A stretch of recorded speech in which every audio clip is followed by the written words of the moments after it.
যেদিন আল্লাহর নবী দুনিয়া থেকে বিদায় নিচ্ছে, সেদিন জিবরাইল আইসা বলছে, ইয়া রাসূলুল্লাহ, মালাকুল মউত দরজায়, আপনি বললে আসবে, আপনার রূহ কবজ করবে।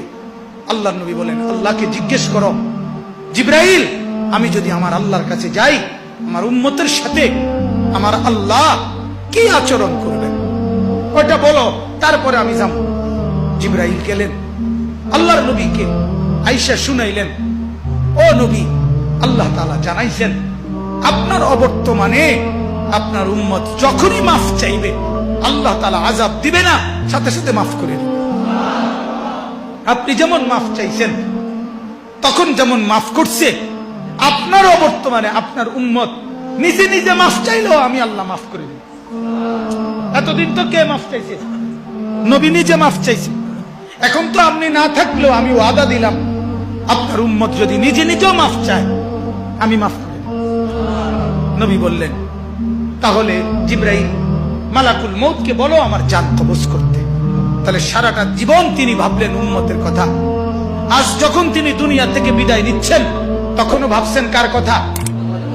নবীজি সাল্লাল্লাহু আলাইহি সাল্লাম যখন ইসরাফিল সিংহা ফু দিবে, দ্বিতীয় ফু, সবাইকে যখন হাসরের ময়দানে উঠানো হবে, তখন প্রথম উঠানো হবে আমাদের নবীকে।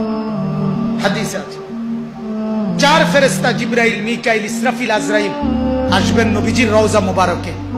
এসে সবার পক্ষ থেকে জিবরাইল ডাক দিবে, ইয়া রাসূলুল্লাহ, হাসরের ময়দানে যাওয়ার জন্য আপনি কবর থেকে ওঠেন।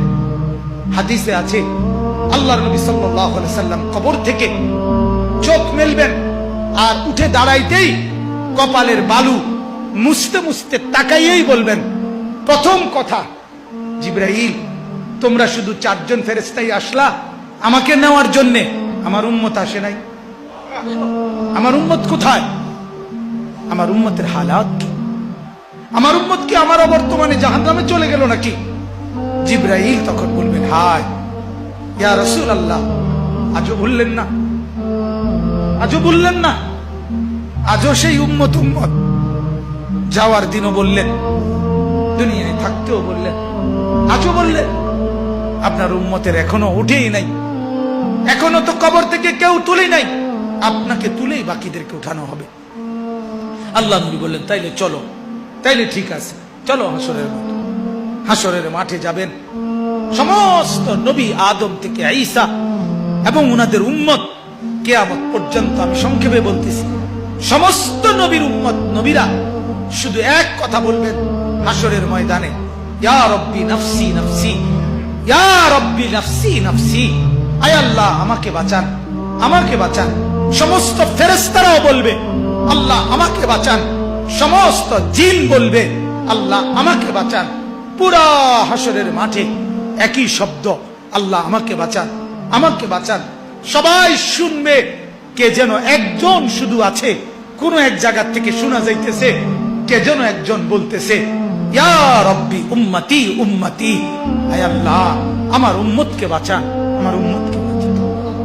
তিনি মুহাম্মদুর রাসূলুল্লাহ সাল্লাল্লাহু আলাইহি ওয়াসাল্লাম। নওজোয়ান, তোমাকে বলি, যিনি দুনিয়াতেও কাঁদলেন, যিনি কবরে যাওয়ার দিনও কাঁদলেন,